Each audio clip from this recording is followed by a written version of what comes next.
One more pitch. Hey everybody, Seth from WRPS here. You guys are live on YouTube and you are currently recording. All right, thank you very much, Chris. Seth, Okay, Seth, thank you very much. not a problem. I'm going to pass the host to Chuck. There was a waiting room that I had to admit people into, so I'm not sure about if anybody else is joining, but I will leave that to you guys. No, we're golden. All righty, Chuck, I'm giving you host controls. Thank you very much, Seth. Not a problem. Good night. Good night. All right, I'd like to welcome everyone to tonight's monthly meeting of the Rockland Board of Sewer Commissioners. The items on the agenda are those anticipated by the chair and posted. Other items, to the extent permissible, may be mentioned by law. By extent permissible by law, may also be mentioned.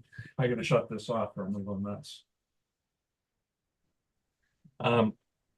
The meeting is also being recorded for playback later on YouTube. With that, I'll take a motion to open tonight's meeting. Motion to open the meeting. All in favor, Mr. DeRoss? Oh, I don't have a second. I need a second. Second, All in favor, Mr. DeRoss? Yes. Ms. Valley? yes. And Mr. Heshing is a yes also. I do not see Megan I online. do not see Megan, so we will just keep going. Robin, do we have any abatements? We do. Okay, go. So I realized that I didn't do the math on it, but it's 8 Rebecca Road. She did turn in all the paperwork. What did I just do with it? Her current bill is $157.52. She's typically around the $55 range. She's in Leisure Woods. And what happened was a fitting from the water heater to the system let loose, and water flooded the bathroom, bedroom, and underneath the home. And she has a receipt from Hoadley who did the repair. So I wonder if you could approve the abatement down to her normal usage, but not less than $55. And the total bill is $157.52. Would that 55 be with her senior discount? Yeah, I applied those separate already. Okay, And the 55 is based on, this happened before we had the increase. okay. I make a motion that we approve the abatement for 8 Rebecca Road. Second. All in favor, Mr. DeRoss? Yes. Ms. Valley? Yes, And I am a yes also. Thank you very much. can we approve minutes? I didn't have any. I didn't do, okay, we do not have any meeting minutes. Where do we stand on that for the minutes, by the way? Well, Oh, there were yes. minutes sent out for June. I Did didn't see them, I'm sorry. Okay, that's all right. We'll do it at our next session. Drain layers, Robin? I do not currently have any drain layers, but what I do have, oh, no, I'm sorry, go ahead. No, go ahead. I mean, we're done with the abatements. Do we have any drain layers? No, Okay. You have an update for us, or do you want to pass till the next? I only have one thing I wanted to ask about 59 North Ave. Hold on. I know I gave you the packet and I did send it out, but they're looking for some type of language for me to put on the permit, which I can say for them to reach out, which I did say for them to reach out to the board. So Right. I wondered if you had a chance to contact him, Chuck. I left a voice message and I will contact again tomorrow. I left my cell phone number. I do have that right here. Thank you very much. While I have you, don't let me forget, I took that map of Pleasant View. Okay, So I gotta give that Prospect Realty when we look at that. I'll give that back to you tomorrow. okay, thank you. That's it, Robin? That's it.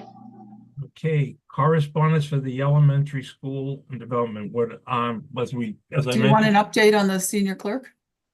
Oh, I'm sorry. Go ahead. Turn that TV off. TV's off. That's what's got me. That's what has me going. I was able to speak with HR today. We do have a candidate we're going to set up an interview for. And I mentioned about posting it in the MMA in honestly, I'm not sure if she did or not, so I'll follow up on that. And then she talked about the superintendent was posted in the MMA, and she's going to look into putting both of them on the NEWA. Speaking of the superintendent position, I also received an email tonight. I have not opened it. I did see a couple of buzzwords, looks promising. So hopefully you guys got that already, or if not, I'll send it out to you as well. Send it to Robin, she can send it out. As far as the correspond, the part-time clerk though, do we have a potential candidate that looks good, or? Depends on how the interview goes. All right. Looks qualified. We'll see. All right. Continuation of old business. I sent out the correspondence to the elementary school on the flooding, giving them the required 120 days to respond with a draft. I did not, as I mentioned, I did not put that into our May report deliberately. I don't want to push the matter, but I have to include it. Where it was brought to our attention by a resident, I have to include it in the November report, which I will do. Have not heard any response back. I did bump into Rich Furlong at Dunkin' Donuts, and he was in receipt of it. He's on the park commission. So, we'll take that from there. I have not sent out the developments to any notice to the developers as yet, for the fee increase. One thing I want to break up while we're mentioning to that, the potential fee. As I mentioned at the working session, and this is for the public, we currently charge, I'm gonna put it up, if I may. Let's see, share screen.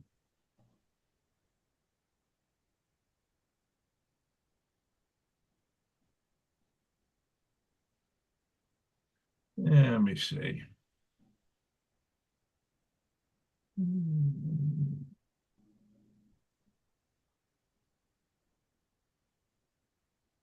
Did everybody see that? Yes. Okay. For our sewer fees, we break down, this is what's on any new project. We have a sewer development fee, which is charged for the new stub of the service. It's the installate, and it's for the cost is assessed per individual unit in a structural home or apartment. Naturally, a single family residence will be 1 unit. An apartment complex depends on the number of apartments. They'd be charged for 10 units. Say they had 10 units, they'd be charged for 10s. The same applies to a sewer tie-in fee, which is the permit, and that's again is charged per unit. Single family home would be 1. A apartment complex could be based on the number of apartments. A sewer maintenance fee is charged to all users now, and it's charged to cover the basic sewer system operation costs, maintenance costs. And it's based on the Title V schedule of 110 gallons per bedroom. So currently our fees are, if for a 1-bedroom home, it's $110.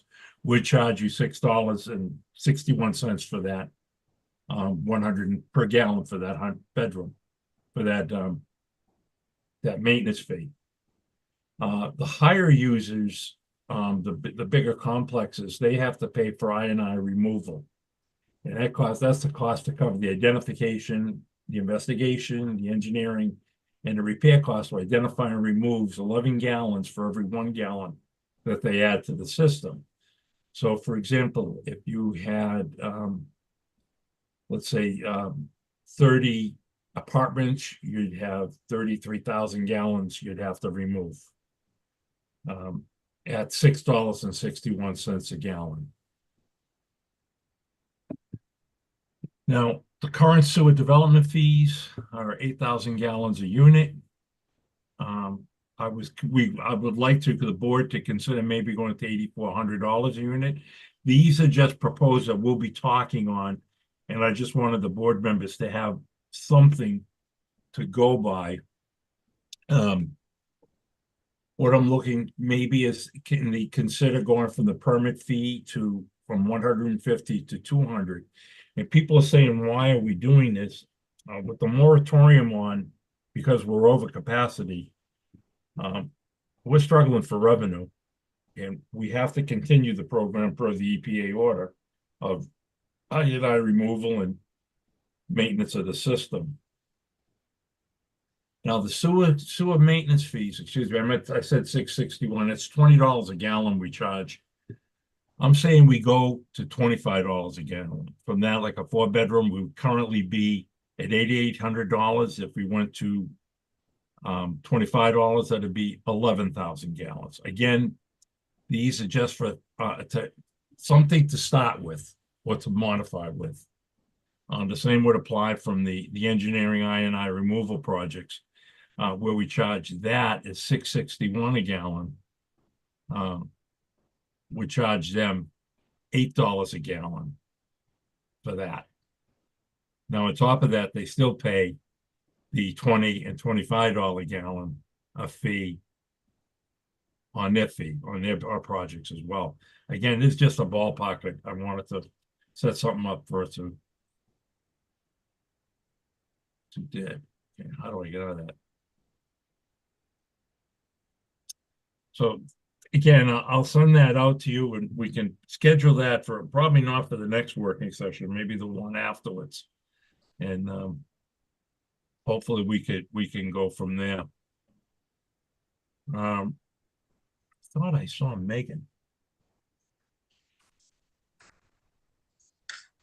Oh, she should be joining us now. Megan, you there? Megan? Yes, she is. I'm gonna jump off the fees and off the agenda a bit because Megan has got to get into Logan Airport. And everyone knows what a horror show that is, just getting in and out. No, it's really okay. I don't have to leave till like 9:30. I'm okay. I got Then plenty of you're- time. then you're stuck on it.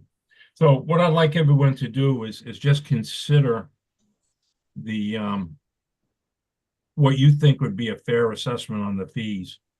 And I want to make sure that you're aware of that Harmon Golf Course, even without the the current fee proposed, without the new fee proposal, is backed off and is going to septic because they feel the fees are too rich for their blood.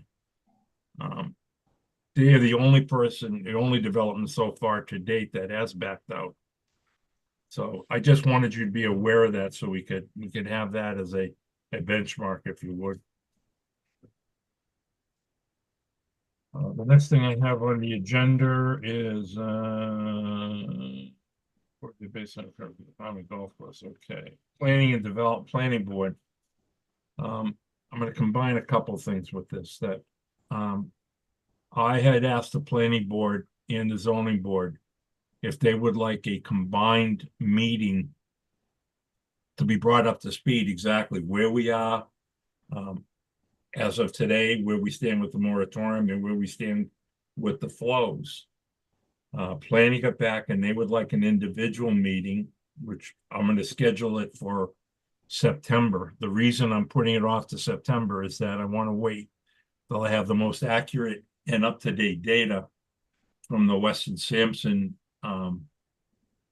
previous investigations of zone 6 and 13, 9 and 13, excuse me, which accordingly we'll have next week. So that ties in with the scope of work I gave you yesterday. We voted on for put together a little slide presentation.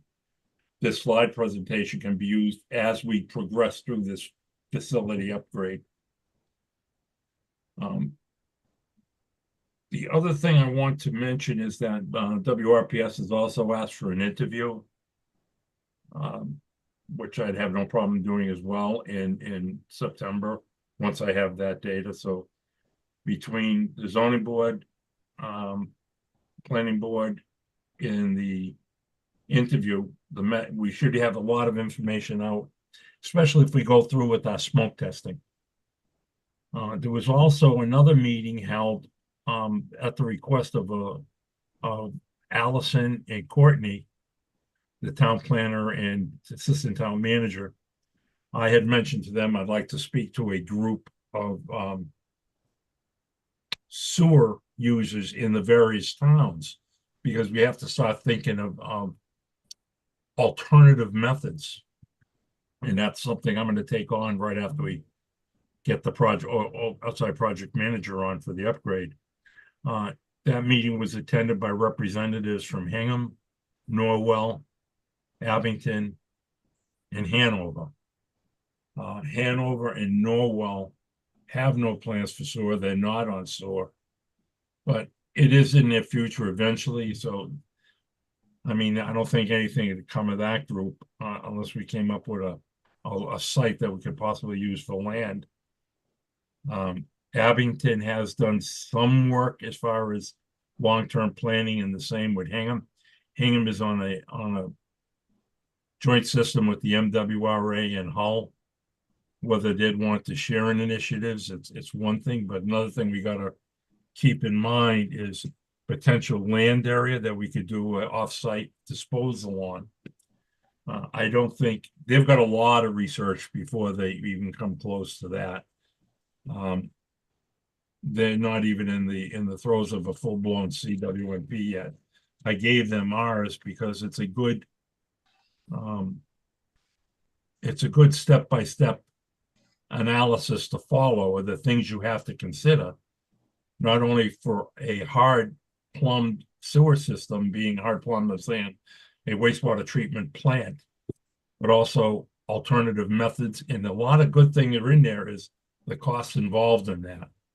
So they have that. I have the Abington and Hingham one that I'll be reviewing.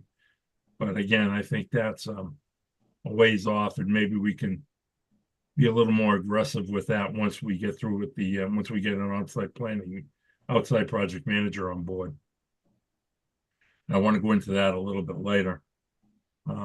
As far as the South Weymouth Naval Air Station, there's been no new correspondence, other than the fact that they've submitted their supplemental draft environmental impact study. And according to that study, they are planning on septic systems, individual septic systems for Rockland development. And that's based on their recognition that we do not have the capacity, and any potential capacity for them is a ways off. They're still willing to help us in our research, in our search for remediation, and I'll be sending them out a letter based on the discussions tonight on the meeting we had yesterday. So I'll go back to that. As far as the facility upgrade, let me get back onto that. Where do we share screen?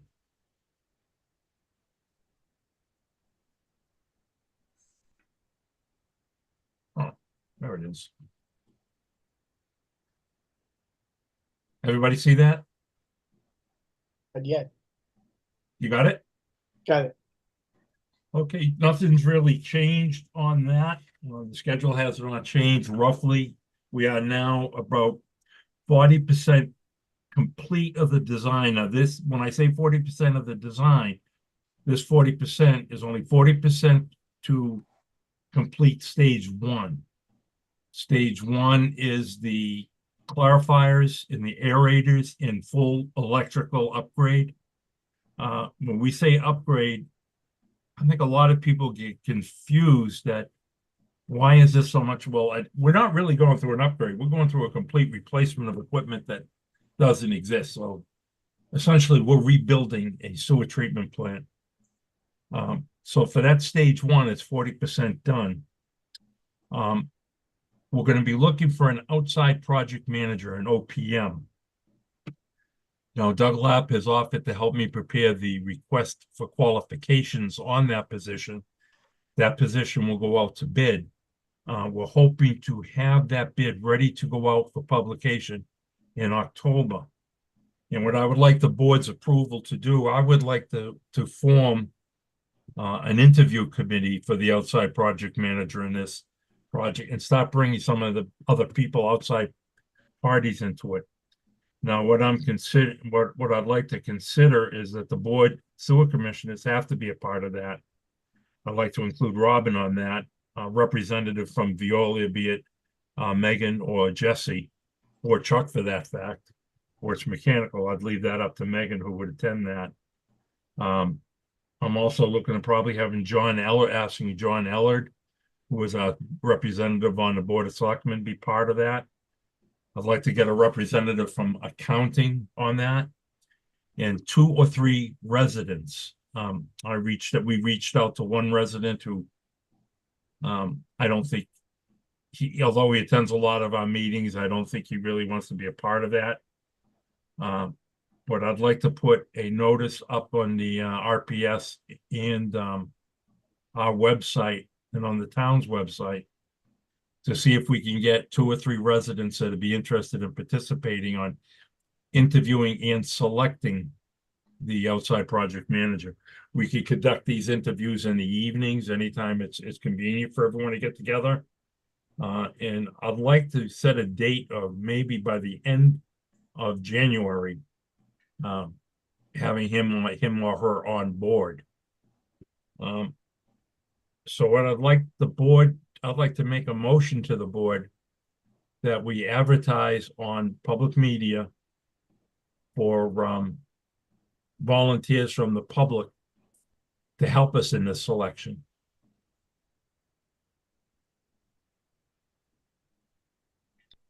I'll second that. All right, I have a motion and a second. All in favor of that, Mr. DeRoss, Yes. Ms. Valley, Yes. and Mr. Hashins, yes. So for those of you who are concerned with the cost and the funding for the outside project manager is part of the design. It's part of that original $35 million potential request for funds. So it's not an additional cost. Once we have that person on board, they would be more or less responsible for the day-to-day legwork on following through with this project, making sure people stay on the top of their deadlines, and advising the board on a semi-monthly basis on where they stand, or just at our monthly meeting. They would roughly have all the authority from the board, not to make final decisions, but to bring final recommendations to us. And at that point, what I'd like to do is I'd like to wean out of that on the day-to-day basis and start focusing on looking at alternative methods for sewer disposal. We've really got to work on that, and that's on top of a facility upgrade. So that's what I'm hoping on. So with that, Sherry, maybe do you have any updates on the earmark status? So the earmark status goes through the federal appropriations process. And as I saw in the news, they have taken August off. So I don't expect to have any updates until September. I think it would be in our interest if we could still generate some more support letters to send in the meantime.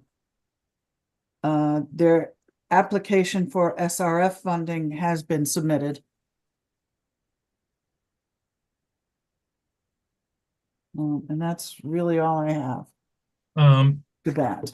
Do we want to put that application up on the website? On our website? I think it's electronic, but I think if I have a copy that we can post, I'm happy to do so. You know, it wouldn't hurt to see, so people could see what's involved in it. Let's talk to Sherry. Maybe if you could talk to Gino and see what would be involved, just because that's not as cumbersome. You know, if they could put the CWMP up there, they could put that up there, I imagine. Right. I just have to look to see if I have a copy of the application itself. I Because have it it. gets If you filed need it, electronically. if I have it, I can send it to you. Yeah, okay. That's As the far only as the thing. support letters, I'd like to again give my thanks and give the board's thanks to Samantha Woods of the South River South River Watershed Association for her more than generous support on this project. She's reached out to an awful lot of people, and I'd like to write some more letters to Markey, Warren. I have not heard back from the costs office, but I'll be honest, I haven't reached out since I didn't hear last month. So Yeah. we could follow up on that. That's where we stand on the facility upgrade. It's moving along. It's going as anticipated. Like the plan said, we're hoping to go out for bid on the actual groundwork, shovel work, and an actual project probably by October of next year. My big thing is getting that OPM on board. Where we are now, all of this, the year 3 investigation. We had a very nice meeting yesterday with Weston Sampson. The purpose was to bring us up to speed on where we are financially on the projects, and it morphed into a little bit more. And what I did is I condensed it into an overhead. I'd like to share it where we are. Let me see, slideshow. Beginning.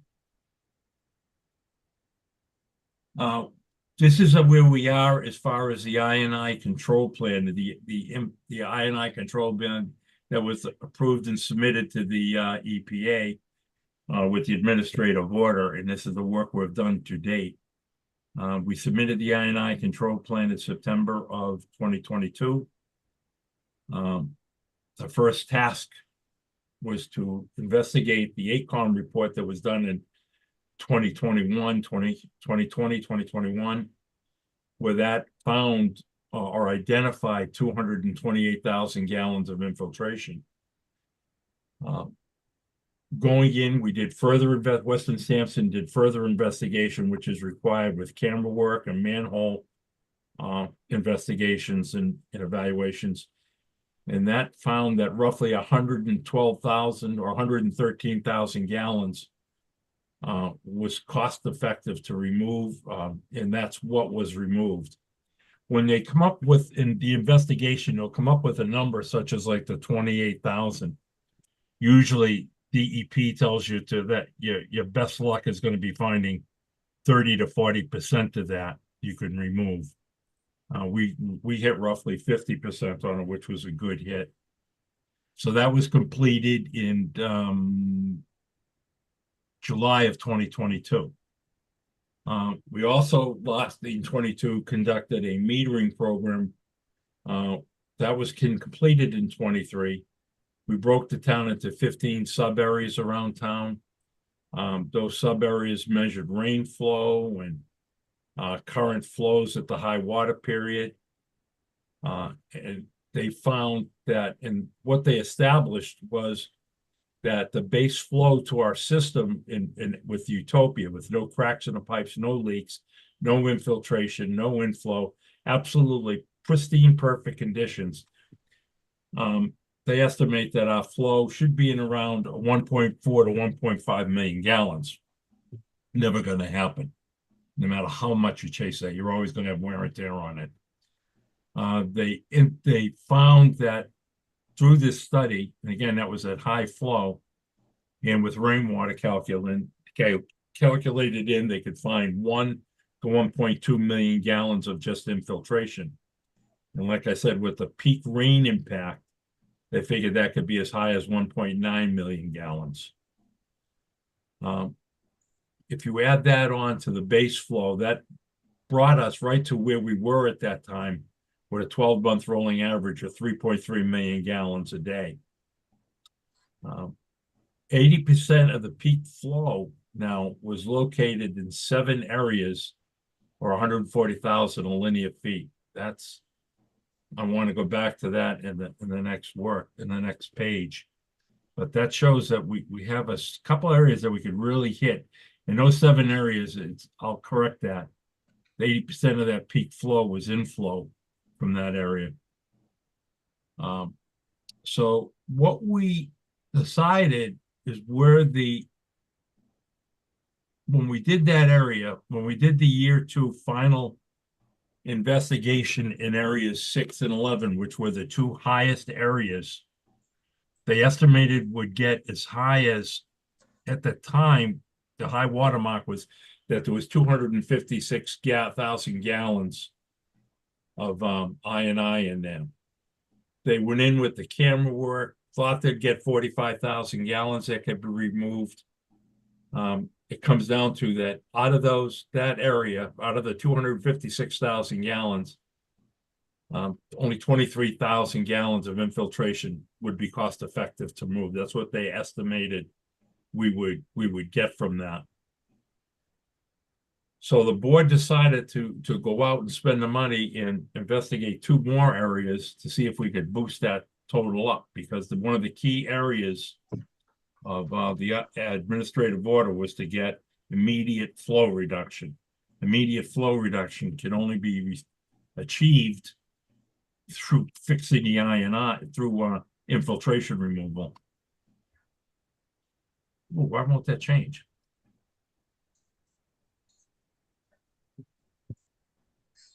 Oh, I'm going to go back to the other way, this way here. Wait a minute.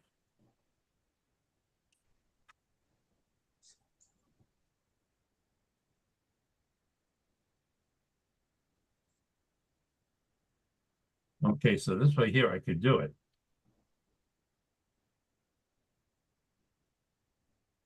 Okay, so we decided to combine areas 9 and 13, which was supposedly going to yield another 220,000 gallons. They initially started out to say, okay, there's possibly 102,000 gallons that could be removed. They went in with the cameras and the finite investigation and said, okay, there's only 50,000 gallons that could come out of those two areas. So what they're recommending and where we're at right now is that to combine year 2 and 3 ion infiltration removal, we could achieve 74,000 gallons. But at the same time, we'd also go in and repair some significantly damaged piping on the main near Hingham Street and Webster Street. Now, to remove that 74,000 gallons and repair the piping, the estimated cost to do that is going to be $760,000. Now, that $760,000 includes repairing the pipe. It's a 10% contingency is built in that. It's the design work involved in the I&I removal and the pipe repair. It's also handling the bid preparation and the bid award and the actual repair and construction services. And I think after yesterday, that's where we left off. And I don't know if we are prepared to discuss what we want to do tonight. Sherry, you're going to have another discussion with Weston Sampson. I did have a discussion with them today, and I can share a proposal that I think the board needs to discuss a little more thoroughly at our next working session. Let me. Oh, We'll I have to get out of my can't share screen. while you're sharing. You finish. Okay, we'll go back to Sherry in a minute. Yep. So one of the other options we have on our plate right now, which would be in year 4, which is another year, but we might be able to do it this year, is a town-wide smoke testing program. Now, smoke and dye testing goes after inflow. Now, where infiltration, you're lucky if you get 30 to 40% of what you find to be repaired or removed. Inflow, you stand a better chance of getting anywhere from 80% to 100% of removal. The problem now, it's a long-term removal process because you go in with the smoke testing. Smoke testing is just a very preliminary where you inject smoke into the pipeline and it infiltrates the sewer system, and you can see it in roof drains.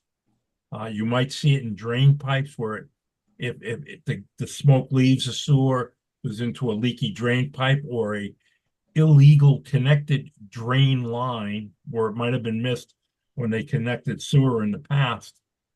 But it's a rough idea where. Now, when you go for inflow, there's 2 areas that occurs in. It occurs in the private sector, be it sump pumps, roof drains, what have you. or it could happen in the municipal side of it. Now, the municipal side of it could be illegal sump pumps in municipal buildings, illegal roof drains to municipal buildings, things of that nature. Now, when you get into that, those two areas, where you have private municipal property, you could say, okay, you have a roof drain issue that needs to be repaired. Well, it's just like if somebody came into your home and said, you have to repair that pipe. You need time to find the money. It's not something that you can do overnight. When you have a roof, say, for example, it was on, I'm just using an example, the E.T. Wright building. The owners of the E.T. Wright building would have to contract with an engineering firm. They'd have to restructure their whole roof system for those drains to have that roof water diverted to the street drain, correct drain system. They would have to incur engineering costs, there'd be legal costs, and construction costs. So that's not something you can do overnight on private property. Municipal costs to remove roof drains or sump pumps that you can find. If it was in say, for example, you had a roof drain on a municipal building and a sump pump in a municipal building, that's at the cost of the taxpayer to the town. If it was in a drain system, a groundwater drain system that was missed when they connect the sewer system, that would be on the sewer department and reflect in the user fees. So there's a lot to be considered. When you go into inflow recovery, it's a longer investigation, say, because smoke is a very preliminary. Then you have to go in and confirm it. And then by confirming it, you do it a number of ways. You could do it with dyes, more in-depth testing.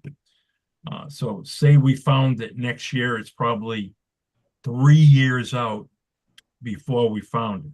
Now, to offset those costs to the sewer users, we could always come up in the municipal costs as well.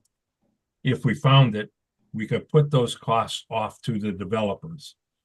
Now, I urge caution when you hear that, because we have to have the capacity to allow the developers in. So it's going to be a very murky treading water we have to do. So this is going to take some time to work out. Now, providing how the year 2 went, we set up here, we may be able to split that $760,000 to just say, okay, you know what, we're going to do the design work for the rehabilitation and go on with the smoke testing. So we identify the preliminary smoke testing this year and get into the heavy duty investigation next year and have some final results by fiscal year 26, which is, I think, is the best way to go. But that would hit us with, at least just to get going this year, we'd have to come up with $90,000, $30,000 of which we have left over from a previous job. Again, I'm going to put this up and I'm asking people, again, I'll be presenting this to the planning board and zoning board. We're going to be discussing this at every single sewer commission working meeting. If you have questions on any of this, don't guess. Don't fire shots until you know what you're talking about. Come to us. We will gladly sit down with you in person.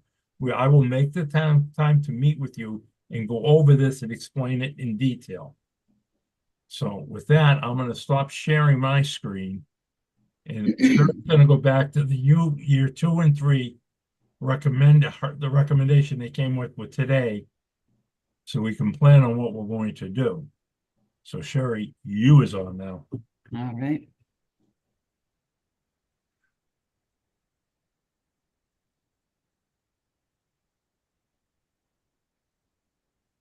Can everyone see this draft? Yep. All right, so this is a draft based on the discussion today. We have the 2 projects. We have year 2 and 3 I&I remediation, and we have the smoke and dye testing. For the remediation, the year 2 and 3 were rehabilitation. By adding the police detail that would be required, we're looking at a total cost of $780,000. The suggestion is for this fiscal year to use $60,000 to do the design and schedule bid openings for the spring. With that bid, it would be clearly stated that construction can begin in July of 2026, which puts the construction costs into our next fiscal year, and we can better budget for them. Okay, if I may, I'm gonna throw a bummer into you. That 20,000 for the police detail is light. I think so too. The I think reason so the reason too. I'm saying is that we spent $75,000 on the Green Mountain work, and it wasn't as in-depth as this. Okay, When we So- do that construction service on the piping, you're gonna be blocking Hingham and Webster Street, and I'm gonna imagine they're gonna wanna do that after hours, which means night differential, so that 20,000 is very light. so I think it's light too. That was the number that was just thrown in the discussion. And these are all the things that we need to get into in depth to really get a solid plan going. But this is kind of the basic idea of how we can start the project now and finish it in fiscal year 2026.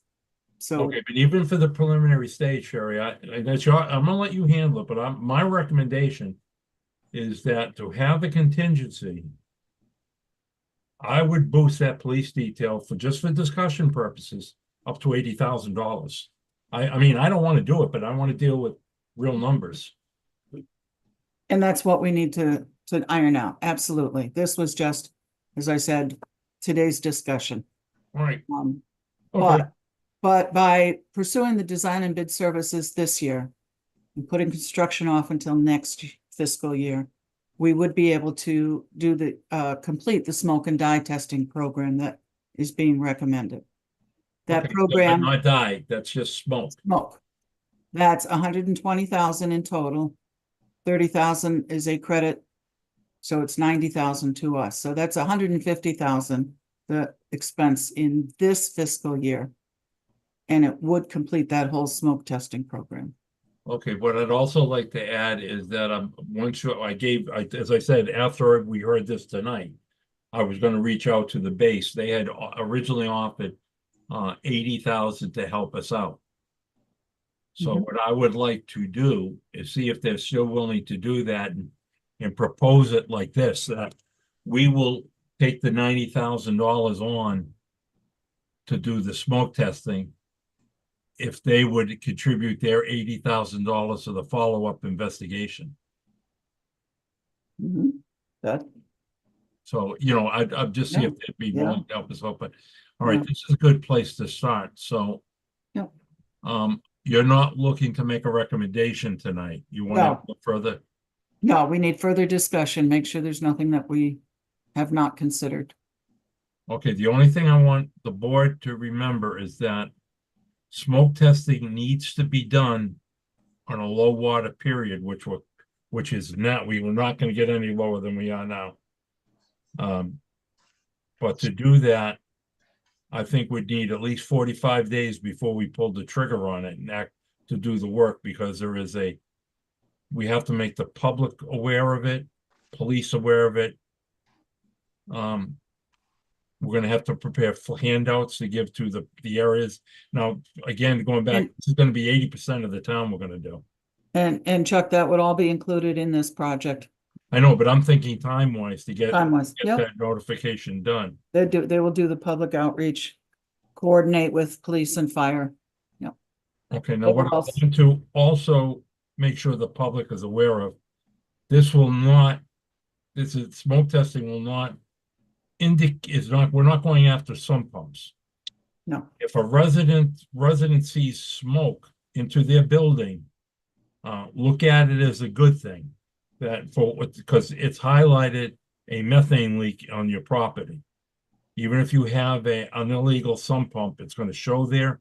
We're not going after the sump pumps, just let us know, and that'll be in the handout.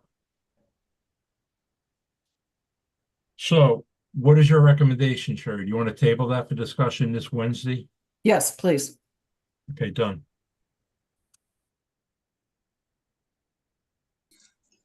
And before we jump to Meg, do you have anything on the working session updates or?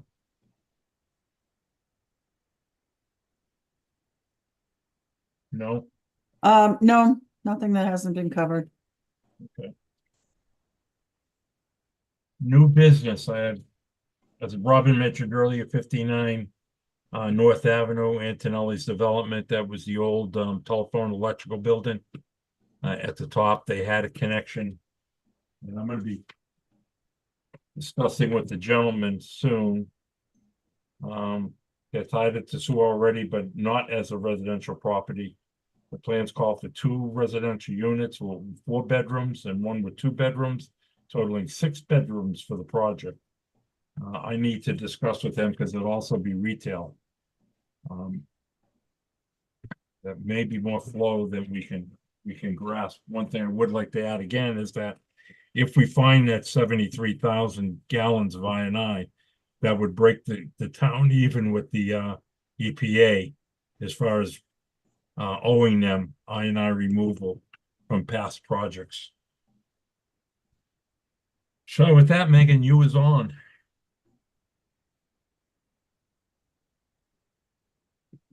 So last month, we ended up having an average of 2.034 million gallons per day for the flow.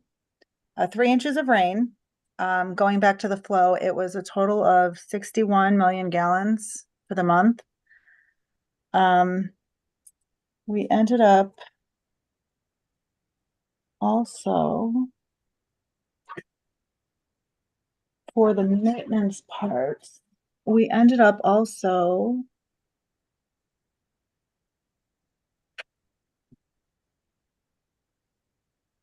nothing. We ended up fixing an air conditioning unit, and that's pretty much just the basic stuff last month was for the maintenance. But for the generator status, we ended up, it finally arrived on site June 25th.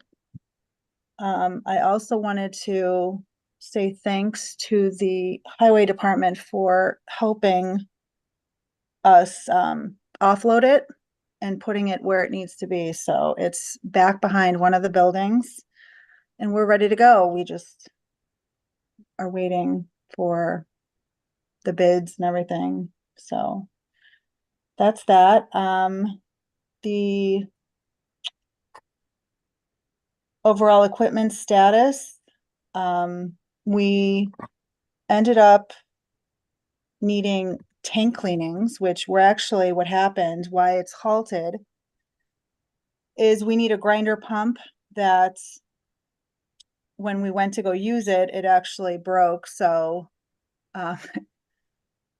when we ordered it, it came in, it broke, it was the wrong one. So it finally came in yesterday and Chuck ended up putting it together. So we're finally able to use it. We'll be able to clean the 2 offline tanks and hopefully the cleaning will take place. The primary clarifier chain broke and we had to drain the tank. It was actually probably a blessing so we could get rid of some of the thick sludge that was actually at the bottom of the tank, which probably caused the chain to actually break. And then also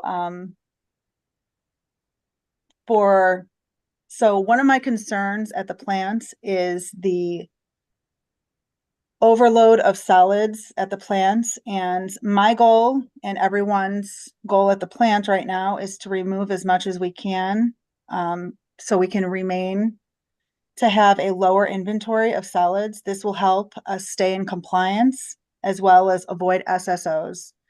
You're talking sludge, correct? Yes. For the So sludge testing.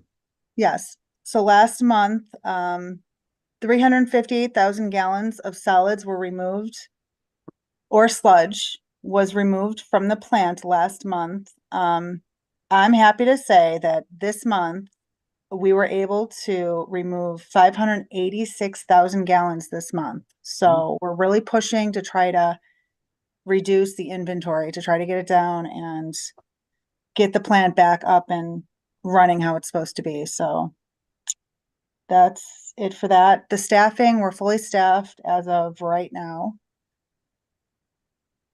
And that's all I have. Is there anything you want to add? What about the digester piping? Digester piping, I reached out. I'm just waiting for him to contact me back. Okay, Mike just for C. the board, reminder, I extended them from August to the end of, to October 31st. Because of the delays in getting raw materials. Is that what we're waiting for? The I supplies? believe everything's in. It's just a matter of prefabbing now. Am I right, Robin, Megan, or? He said that he's waiting for, as of right now, the halt is the condensation traps or the drift traps. But he did say that they could start installing the piping. They can put the piping is already pieced together. They just have to, they can already start putting it together. So I don't know what they're waiting for. So I'm gonna, once I get a hold of him or he contacts me back, I'll definitely know a little bit more on what the game plan is. Last thing Rick left off with was one of the pump stations at a pump. Was that Hingham South, Hingham North? At a pump. Are Sherry, you talking know about the pump? Yeah, Sherry, which pump was that? Hingham North? Yep. Was that's up and running? That pump's installed? It just arrived. Oh, okay. It's sitting in the back in a crate. Right, we've been waiting for that. Do we have to get rigging for that to get that down in there? I don't know. I'm wondering if that cost was considered, because I'm wondering. I don't know, I haven't seen that pump, I don't know how big, I'm wondering if there's gonna be, if we're gonna have to get a boom crane, can that crane lift that and get it in there? Hi. The new superintendent just showed his face. Yeah, I don't know if a boom crane will handle that, It won't, so we're gonna need rigging. probably. I don't think I know I didn't, I don't think he considered rigging. I don't recall that being mentioned.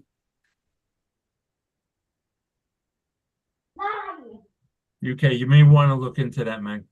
Okay. Okay, enjoy your ride into Logan. Good luck. Oh, traffic's fine now. Oh, yes. I know. Yeah, You right. haven't seen the construct, did anyone tell you about the Sun the Tunnel? It's closed. Oh, do you know what? You're right. You're right. I went in there Bye. a month ago. I forgot all about that. You better take off, kid. Oh, it'll be fine. You want I to was, I was at the other night, the roof collapsed. Okay, I'll bring them up to date on some miscellaneous sewer incidents. Megan, thanks a lot. I'll see you Friday or Monday. Friday. You'll see me Okay, Friday. Friday. I'll see ya. Okay, on miscellaneous stuff that came up, to show you how things pop up, we raised we were doing the raising of the manholes on, spring, street, Beach Street, excuse me, Beach, Summer, and Spring Street. A matter came up at the intersection there that there was a blockage. It turned out to be asphalt, sand, and grit that had washed down during various stages of the construction and asphalting. We cleared that. They found another blockage down by, when they were jetting the line down by Magnolia Street. Last Friday, I had the Hoadley out there. They were all day. They did not finish. So I have to reschedule them to finish. I think we got as far as that little cemetery that goes way back. But I'll be making arrangements for Hoadley to help us out with that. And another issue came up on Rockview Way about a significant blockage. It's a industrial park. There were no maps, no project files, nothing. There was a lot of thought that, one of the businesses down there were dumping directly into the sewer and was the cause of the blockage. The blockage was reported at the very end of the development. Long story short, that person is dumping into a self-contained holding tank. It is completely legal. I found the print to that at the Board of Health. Thank you, Delshawn. From there, planning helped us out and reached back into the files and went to the Registry of Deeds and found an old map when the project was beginning, and that there is a 20-foot easement in that development, which is the sewer department's responsibility. That easement does not have a standard line. It has a 2-inch line, which immediately told us that, okay, there's a grinder pump somewhere. Come to find out, there's 10 users on that road. All 10 users have their own grinder pump. The problem is that one grinder pump burnt out. The guy replaced the check valve, was gone. He didn't replace the check valve, so he was still experiencing problems. Long story short, he's fixing it, should go away.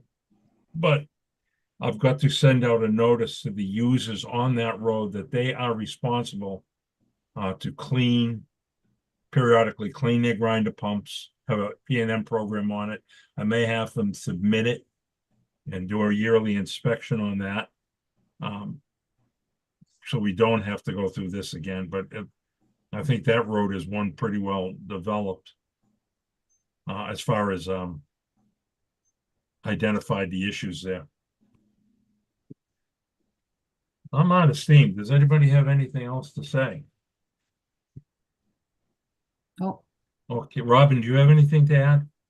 No, I think I'm good. Okay, anyone could take off if they want, but before I close the meeting, I really want to emphasize the fact is if you have questions on anything the sewer department is doing, we are an open book. Please come directly to us to get accurate information. We will not hide, smudge, cover up anything. And what is not on our website, what we do mention, I'll be glad if you want to sit down with you one-on-one at the sewer plant, go over anything you wish that we have disclosed in public record. With that said, seeing no public, I'll take a motion to end tonight's meeting. Make the motion. second, All in favor, Mr. Ross, Yes. Ms. Valley, yes. Mr. Hessian, yes. I will see you guys all later. I will put, if you have any agenda items for the working session next Wednesday at 1, please get them to Robin tomorrow because she's out and I like to post the agenda. Monday, that will be in person. It will not be on Zoom. So we don't have to worry about a week's notice. Okay. That's it. Robin will be out Friday. Robin, I'll be around tomorrow if you need me. Okay, Ladies and gentlemen, have a good night. thank you. Me too. I think Where do I end this?